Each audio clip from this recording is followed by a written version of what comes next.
우리가 함께 볼 하나님의 말씀 레위기 25장 8절부터 13절까지의 말씀입니다.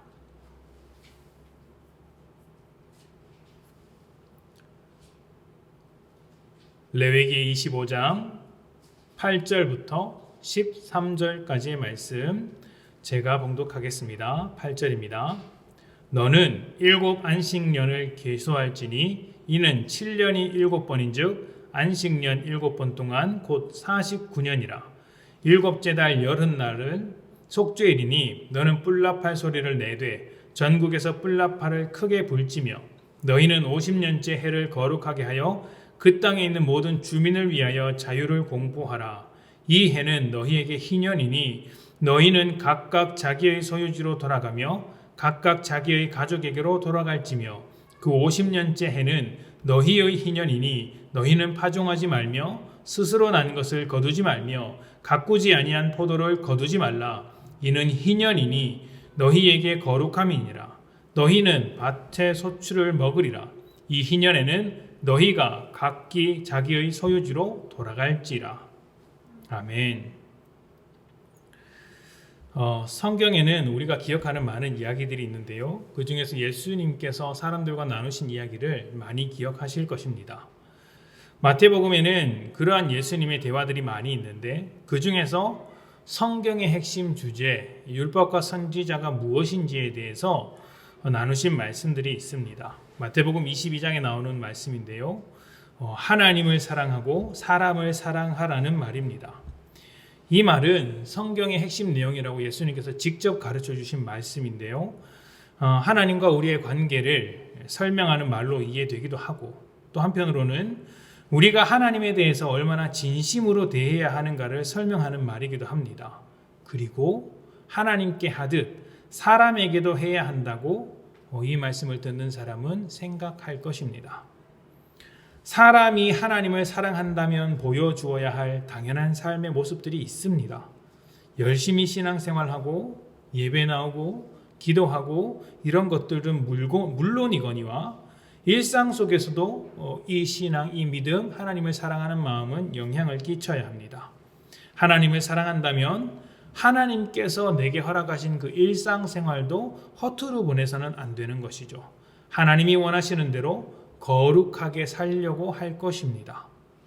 자기의 일도 거룩함을 따라 성실하고 정직하게 할 것이고 또 자기가 내뱉는 말도 자기가 하는 행동도 모두 거룩하고 성실하고 정직하게 하나님을 사랑하는 자답게 하려고 할 것입니다. 또 여기에서 사람을 사랑한다고까지 말한다면 하나님께 하듯이 사람에게도 하는 것이죠. 정직하고 거룩하며 선하게 사람을 대해 주어야 하는 것입니다. 그것이 하나님을 사랑하고 사람을 사랑한다는 성경의 가르침입니다. 여기서 중요한 것은 하나님과 나의 관계, 그리고 이웃과 나의 관계가 어떤 일회적인 이벤트나 일로만 그치는 것이 아니라는 점입니다. 이 관계적인 사랑, 하나님의 사랑, 또 이웃에 대한 사랑이 내 삶 전반에 걸쳐서 영향을 주고 있다는 것이죠. 그러니까 하나님과 이웃과 내가 맺는 이 사랑의 관계를 기반으로 내 삶이 변화되고 나아가 내 가정과 직장도 변화되며 우리 사회 전반적으로 변화가 일어나게 되어야 한다는 것입니다. 그리고 여기서 변화라는 것은 물질적인 축복과 풍요로움을 말하는 것이 아니라 질적인 변화입니다. 질적인 변화.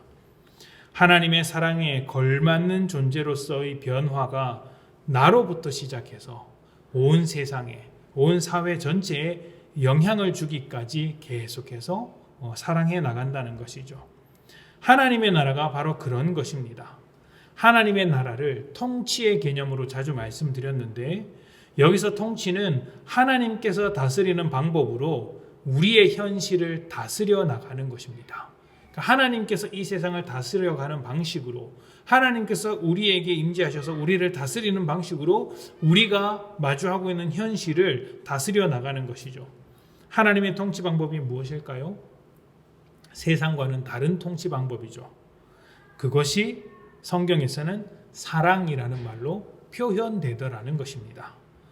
하나님께서 사랑의 통치로서 이 세상을 다스리듯이 우리도 사랑으로서 하나님의 통치를 대행합니다. 오늘 말씀은 희년에 관한 말씀인데 잘 아시는 분도 계실 것이고 들어는 보았으나 잘 모르시는 분도 계실 겁니다. 또 아예 안 들어보신 분도 계실 것이라고 생각을 합니다.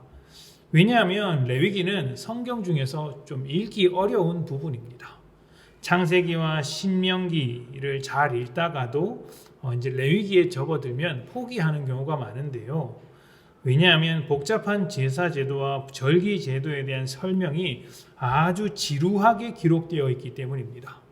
재미있는 내용도 아니고 그렇다고 우리 실생활에 적용할 수 있는 문제도 아니고 또 우리가 무슨 제사를 드리는 입장도 아니니 굳이 신경 써서 읽어보지는 않는 것입니다. 그래서 이 부분을 넘어가지 못하고 포기하는 경우가 많습니다. 이게 분량이나 적으면 열심히 읽어보려고 할 텐데 분량도 생각보다 많아서 지루해서 포기하는 것이 참 많은 것 같습니다. 그래서 레위기의 희년 제도도 우리가 조금 낯설게 받아들일 수 있습니다. 다만 어렵다고 해서 그 내용이 중요하지 않다는 것은 아니겠죠. 신학자들 사이에서 레위기를 두고 구약 성경의 다이아몬드라고 이야기를 합니다. 그만큼 핵심적이고 중요한 내용이 많기 때문인데요. 이 메시지가 너무 빛나고 찬란하기 때문에 그냥 넘겨서는 안 되더라는 것이죠. 그리고 레위기에서 드러난 여러 가지 하나님의 정신, 하나님의 마음, 하나님의 목적과 의도가 훗날 예수님의 십자가로 모두 이어지게 됩니다.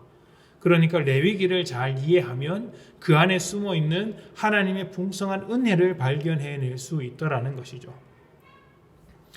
오죽하면 유대인들에게는 토라라고 불리는 모세오경이 제일 중요한데 그 중에서 제일 중요한 책이 레위기라고까지 말할 정도입니다.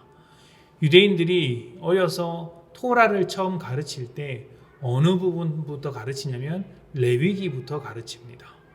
창세기부터 가르치는 것도 아니고 신명기부터 가르치는 것도 아니며 레위기부터 가르칩니다. 그러니까 얼마나 중요하다는 이야기겠습니까? 레위기를 중심으로 앞에 있는 창세기와 출애굽기는 레위기의 배경을 설명하는 쪽이고요. 또 민수기와 신명기는 레위기를 실천한 사람들이 어떻게 실패했는가에 대한 이야기를 이렇게 말해준다고까지 할 수 있으니 레위기가 얼마나 중요한지를 생각해 볼 수 있습니다. 그러면 레위기가 도대체 무엇을 담고 있기에 그렇게 중요하게 여기고 있을까요? 그것은 앞에서 말씀드린 하나님 나라의 통치와 깊은 관련이 있습니다. 하나님을 사랑하고 사람을 사랑하는 것으로 설명할 수 있는 하나님의 통치를 여러 가지 사회적인 제도와 종교적인 제의로 만들어 둔 것이 바로 레위기입니다. 그냥 제사나 절기를 만든 것이 아니라 하나님의 나라의 개념을 모두 압축해서 그것들을 만들었다고 볼 수 있는 것이죠. 단순한 종교 행위가 아닙니다. 그것이 아니라 하나님의 거룩한 백성으로 부름받은 자들이 삶을 거룩하게 만들기 위한 장치들이라는 것입니다. 이스라엘 사람들은 레위기를 통해 하나님과의 관계를 회복하며 나아가 사회 전반에 자기의 삶뿐만이 아니라 사회 전반에 하나님의 거룩하심이 살아있도록 해야 했습니다. 말 그대로 하나님을 사랑하고 사람을 사랑하기 위해서 만든 제도들이 바로 레위기의 제도들 혹은 절기들이라고 할 수 있는 것이죠. 오늘은 그 수많은 제도와 절기 중에서 희년을 살펴볼 것인데 아주 독특하고 중요한 제도라고 할 수 있습니다. 일단 희년에 앞서서 그와 비슷한 개념인 안식년에 대해서 설명할 필요가 있습니다. 말씀을 보겠습니다. 레위기 25장 1절부터 7절입니다.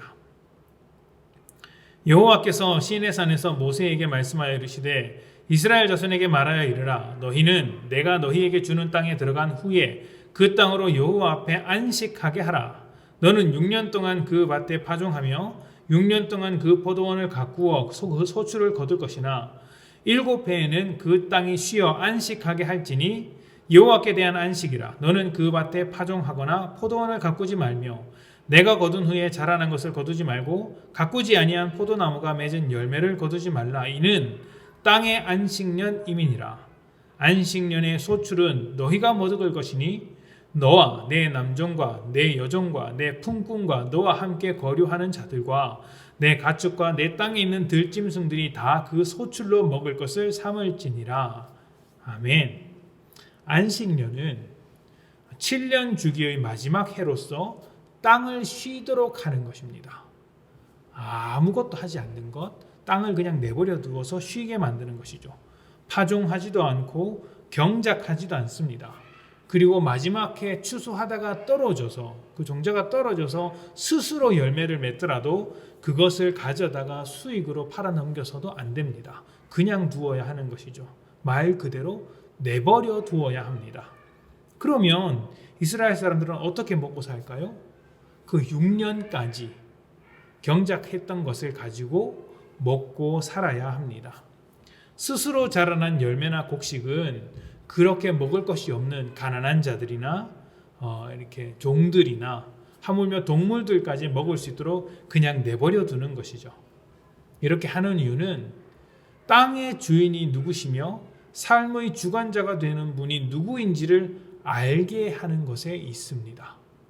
이러한 안식년의 개념은 사실 창세기의 안식과 깊은 관련이 있습니다. 말씀을 좀 보겠습니다. 창세기 3장 1절부터 3절입니다. 창세기 3장 1절부터 3절. 레위기 말씀으로 돌아올 것이니까요. 레위기를 덮지 마시고 보도록 합시다. 3장 1절입니다. 천지와 만물이 다 이루어지니라. 하나님이 그가 하시던 일을 일곱째 날에 마치시니 그가 하시던 모든 일을 그치고 일곱째 날에 안식하시니라. 하나님이 그 일곱째 날을 복되게 하사 거룩하게 하셨으니 이는 하나님이 그 창조하시며 만드시던 모든 일을 마치시고 그날에 안식하셨음이니라. 아멘. 자, 우리가 일반적으로 안식일이라고 하면 6일 동안 열심히 일하고 마지막 일곱째 날에 쉬면서 재충전을 하는 것으로 이해합니다. 그런데 그건요, 우리가 나중에 해석해서 우리 삶에 적용한 것이고 사실은 그것보다 조금 더 다른 의미 그리고 깊은 의미를 가지고 있습니다. 자, 하나님께서 모든 창조 사역을 6째 날에 마칩니다. 그리고 7째 날에 안식을 합니다. 그런데 여러분, 사람은 언제 생겨났습니까? 사람은 6째 날에 생겨났죠. 사람은 6째 날에 생겨났습니다. 하나님은 창조를 첫째 날부터 6째 날까지 하시고 7째 날에 쉬셨죠. 근데 사람은 6째 날에 등장했습니다. 그러면 사람이 등장해서 맞이하는 첫 번째 날은 무엇을 하는 날입니까? 안식하는 날이죠. 사람이 태어나서 처음 맞이하는 날이 무슨 날이냐? 안식하는 날입니다. 안식일은 하나님께서 자기의 일하심을 완성하신 날이고 사람으로서는 하나님이 세상을 창조를 마무리하셔서 그로부터 살기 시작한 날입니다. 그러니까 하나님의 일하심이 완성된 날이고 다 완성되었기 때문에 사람이 뭘 다시 시작할 일이 없는 거예요. 할 일이 없어요. 왜냐하면 하나님께서 다 하셨으니까. 그래서 사람은 안식하는 것입니다. 하나님이 지으신 세상에서 하나님께서 주시는 각종 채소와 과일을 먹으며 하나님의 품 안에서 살아가는 것만이 남아 있습니다. 이것을 안식한다고 하는 거예요.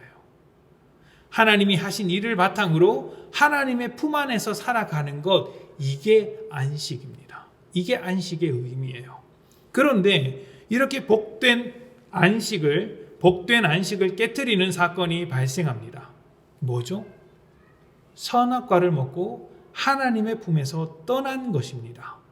하나님의 일하심으로 살아가야 할 사람이 자신의 힘으로 살아가는 죄인이 되어버렸고 그때로부터 각종 후유증이 발생하게 되는데 결과적으로는 안식 없는 삶이 되었습니다.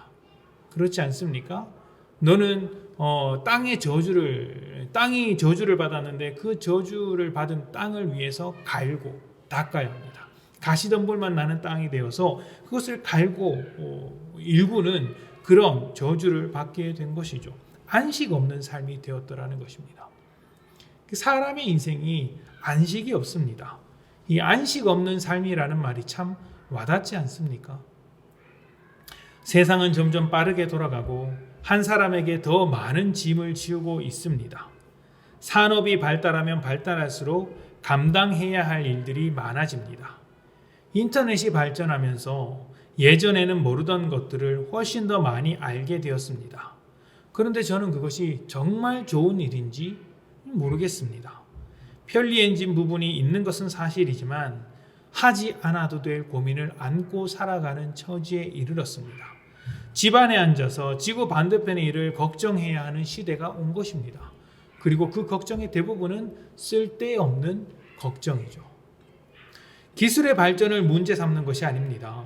기술이 발전해도 안식 없는 삶을 해결할 수 없더라는 것이죠. 기술의 발전이 인간을 변화시키거나 죄를 해결할 수는 없기 때문에 우리는 여전히 안식 없는 삶을 살아갈 수밖에 없습니다. 안식 없는 삶은 일에만 관련된 것이 아닙니다. 관계에서도 안식을 찾기가 참 어렵습니다. 인간관계가 여러분에게 안식을 줍니까? 안식을 주는 관계도 있지만 안식이 깨지는 것도 금방입니다. 관계 때문에 속상한 일이 얼마나 많습니까? 한순간에 바뀌는 것이 관계의 문제입니다. 사람에게 가장 큰 상처를 주는 것도 사람이며 사람을 죽이는 것도 사람입니다. 그렇지 않습니까?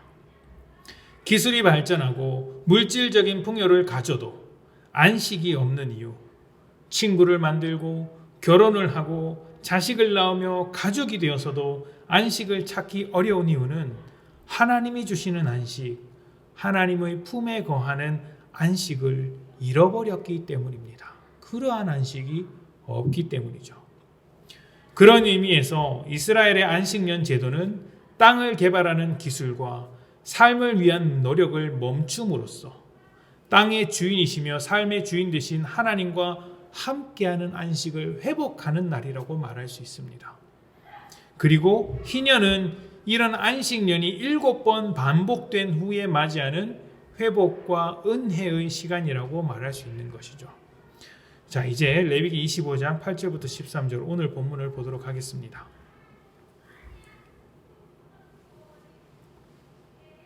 8절입니다. 너는 7 안식년을 계수할지니 이는 7년이 7번인즉 안식년 7번 동안 곧 49년이라. 7째 달 8날은 속죄일이니 너는 뿔라팔 소리를 내되 전국에서 뿔라팔을 크게 불지며 너희는 50년째 해를 거룩하게 하여 그 땅에 있는 모든 주민을 위하여 자유를 공포하라. 이 해는 너희에게 희년이니 너희는 각각 자기의 소유지로 돌아가며 각각 자기의 가족에게로 돌아갈지며 그 50년째 해는 너희의 희년이니 너희는 파종하지 말며 스스로 난 것을 거두지 말며 가꾸지 아니한 포도를 거두지 말라. 이는 희년이니 너희에게 거룩함이니라. 너희는 밭의 소출을 먹으리라. 이 희년에는 너희가 각기 자기의 소유지로 돌아갈지라. 아멘. 자, 이스라엘의 1년은 우리와 달리 7월 달에 시작됩니다. 그리고 그 7월이 시작되고 나서 10일째가 되면 속죄일이라고 아주 큰 절기가 있는데 1년 동안 쌓여있던 국가적인 죄 그리고 성전에 쌓여 있었던 그 죄들을 모두 깨끗하게 하는 일종의 죄를 모두 청소하는 대속죄의 절기입니다. 그리고 이 속죄의 일정이 마치면 이제 뿔라팔을 불게 되는데 그 뿔라팔을 부는 것이 희년을 선포하는 것이죠. 속죄일은 매년 있는 것이라면 희년은 50년마다 한 번씩 있다라고 볼 수 있습니다. 그런데 이 희년을 하는 목적, 50년마다 한 번씩 희년을 하는 목적이 10절에 나와 있는데 한번 읽어보도록 하겠습니다. 25장 10절을 같이 한번 봉독하겠습니다. 10절입니다. 너희는 50년째 해를 거룩하게 하여 그 땅에 있는 모든 주민을 위하여 자유를 공포하라. 이 해는 너희에게 희년이니 너희는 각각 자기의 소유지로 돌아가며 각각 자기의 가족에게로 돌아갈지며. 아멘. 여기 보시면 50년째 해를 거룩하게 하여 그 땅에 있는 모든 주민을 위하여 자유를 공포하라 라고 되어 있습니다. 이것이 희년의 목적입니다. 희년의 목적은 자유를 선포하는 것입니다. 희년이 되면 빚을 갚지 못해 종이 된 사람들을 해방시켜 줍니다. 정확하게는 그 빚을 모두 탕감시켜 주는 것이죠. 또 수많은 땅을 거래했을 텐데 그 거래한 땅도 원래 주인에게 돌려줍니다. 주택의 경우에는 성 밖의 주택과 성 안의 주택의 내용이 좀 다른데 그것도 물을 수 있도록 원래 주인에게 돌려줍니다. 핵심은 돌려준다, 물을 수 있다라는 것이죠. 물은다는 것은 이스라엘의 독특한 제도인데 고엘 제도라고 말합니다.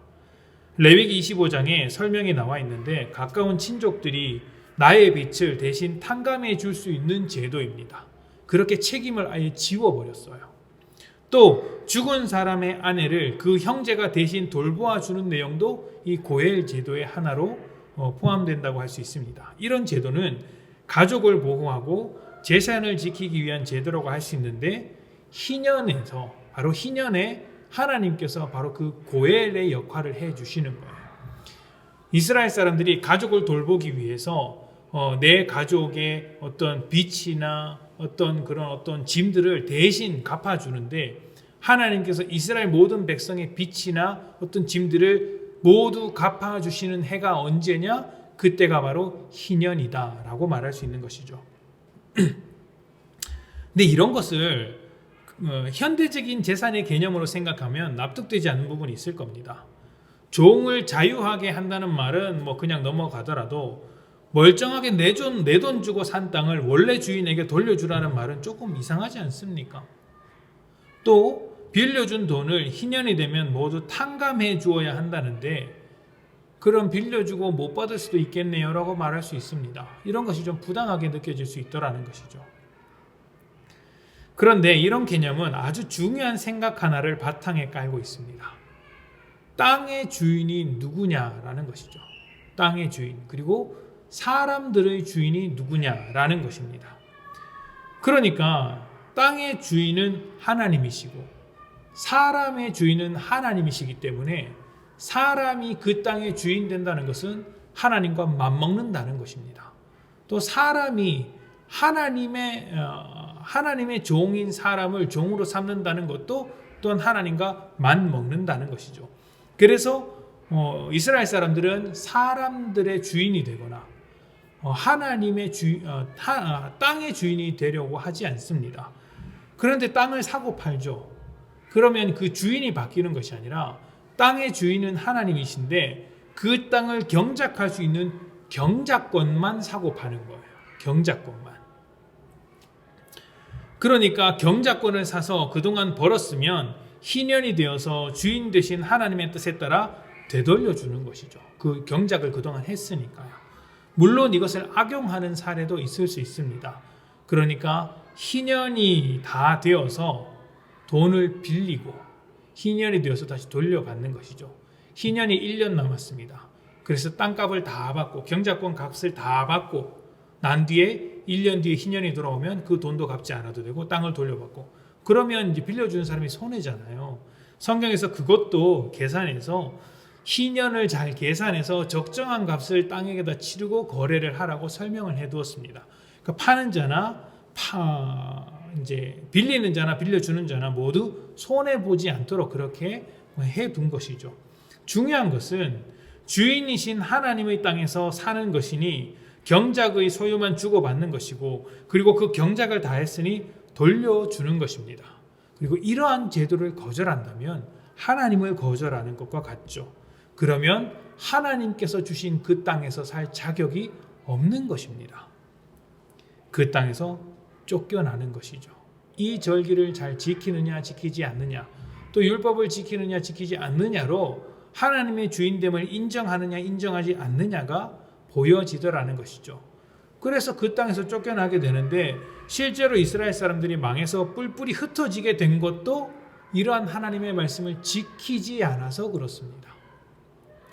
하나님 안에서 모든 사람이 자유로워지며 안식을 얻게 되는 안식은 이 희년의 내용은 창조 때 이루어진 하나님의 통치를 간접적으로나마 체험하는 제도였고 하나님은 이를 통해 이스라엘 사람들이 하나님과 사람을 모두 사랑하는 마음으로 살아가기를 바라셨습니다.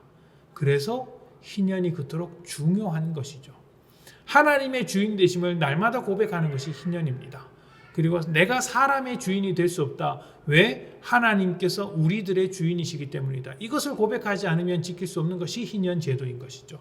그래서 이러한 하나님의 주인 되심을 인정하는 것이 희년 제도입니다.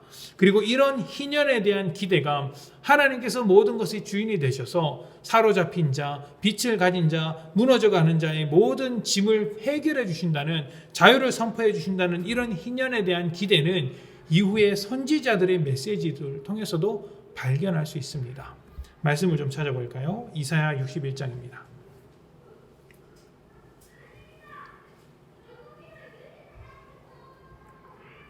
이사야 61장 1절부터 2절. 이사야 61장 1절부터 2절입니다. 주 여호와의 영이 내게 내리셨으니 이는 여호와께서 내게 기름을 부으사 가난한 자에게 아름다운 소식을 전하게 하려 하심이라. 나를 보내사 마음이 상한 자를 고치며 포로된 자에게 자유를, 갇힌 자에게 노임을 선포하며 여호와의 은혜의 해와 우리 하나님의 보복의 날을 선포하여 모든 슬픈 자를 위로하되. 아멘.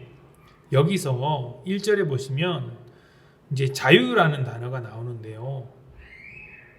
자유하게 한다. 나를 보내서 자유를 주려고 한다. 아름다운 소식을 전하기 위해서 자유를 주려고 한다. 모든 슬픈 날을 위로하려고 한다라고 할 때 이 자유가 데로르라는 이제 히브리어입니다. 데로르라는 히브리어인데 이 데로라는 말이 희년에서 사용된 단어입니다. 그리고 이 단어는 자유를 뜻하는 여러 단어와는 달리 오직 희년과 관련된 언급을 할 때만 사용되는 단어예요. 아주 특수한 단어죠. 그러니까 이사야 선지자는 하나님의 통치를 구현해서 자유를 선포하는 희년의 메시지를 통해 하나님께서 무너진 하나님의 나라를 다시 세우실 것이라고 선포했던 것입니다.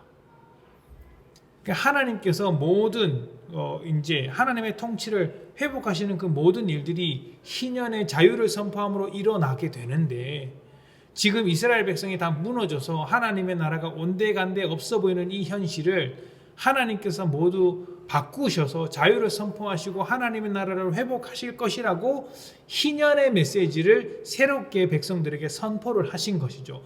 그런데 그 희년의 일이 누구 때문에 완성된다는 겁니까? 61장 1절에 보면 주 여호와의 영이 내게 내리셨으니 라고 이야기를 합니다. 다시 말하면 하나님의 영을 받는 종이 이 일을 이루어 갈 것이다 라고 선포하고 있는 거예요.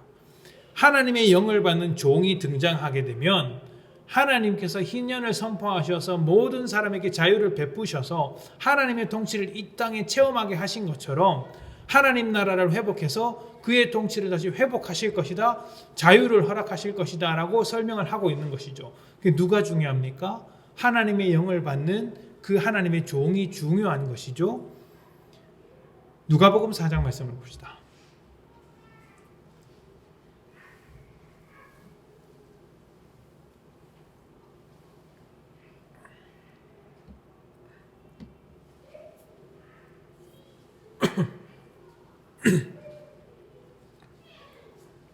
누가복음 4장 18절부터 19절입니다. 4장 18절입니다.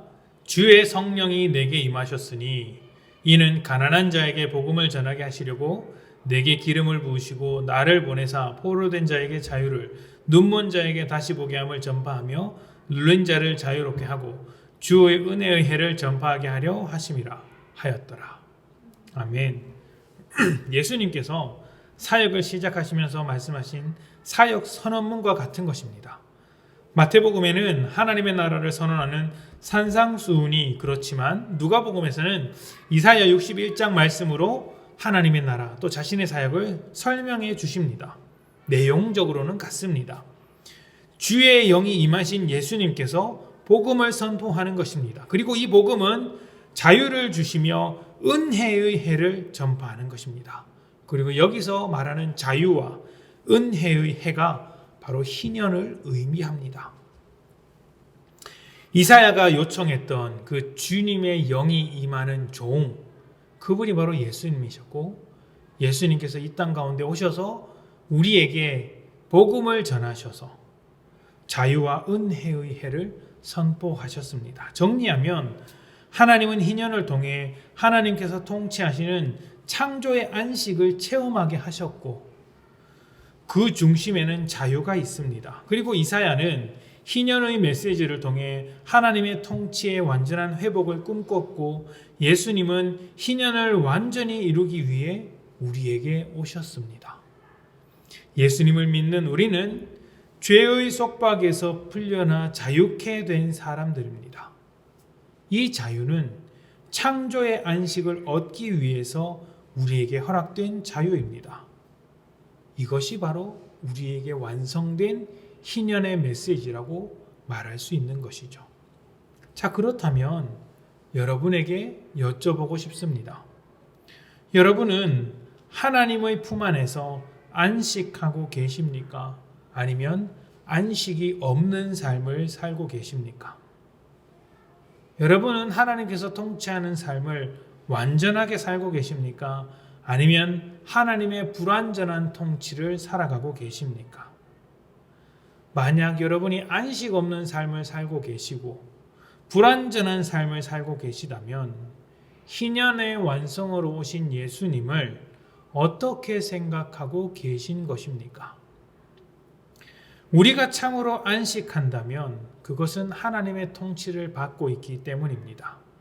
그리고 우리가 하나님의 통치를 받고 있다면 희년을 이루신 예수님의 말씀처럼 하나님을 사랑하며 사람을 사랑하는 삶을 살아가게 될 것입니다. 안식 없는 삶을 살고 계시다면 자신을 한번 들여다보십시오. 그것은 예수님께서 주인 되심을 거절하고 다른 무엇인가를 나의 주인으로 여기며 사는 것입니다. 그리고 아마 10중 8구 여러분 자신이 주인 되어 있을 것입니다. 그렇다면 우리는 하나님을 사랑할 수도 없고 사람을 사랑할 수도 없습니다. 오직 자기 자신만을 사랑하는 삶을 살게 될 것입니다. 예수님은 십자가의 은혜로 우리를 속박하였고 우리의 죄를 모두 해결하셨습니다. 뿐만 아니라 우리 마음의 주인으로 잡으려는 세상과 우리 자신에 대해서도 자유하게 하셨습니다. 이제 우리를 속박하는 것은 없습니다. 우리는 진정한 자유, 진정한 희년의 축복을 받았습니다. 하나님의 통치가 우리에게 임한 것입니다. 그럼에도 하나님을 주인으로 살아가지 않는 이유가 무엇일까요? 돈이 자유를 줄 것이라고 생각하십니까? 성공이 자유를 줄 것이라고 생각하십니까? 지위나 명예가 자유를 준다고 생각하십니까? 아니면 여러분이 원하는 어떤 것을 이루었을 때 자유롭게 될 것이라고 생각하십니까? 아닙니다. 절대로 아닙니다. 우리에게 참된 안식은 오직 하나님이십니다. 그리고 그 하나님께서 이미 우리에게 자유를 선언하셨습니다. 이 자유를 놓치지 마십시오. 그리고 하나님을 여러분의 통치자로 인정하시며 살아가십시오.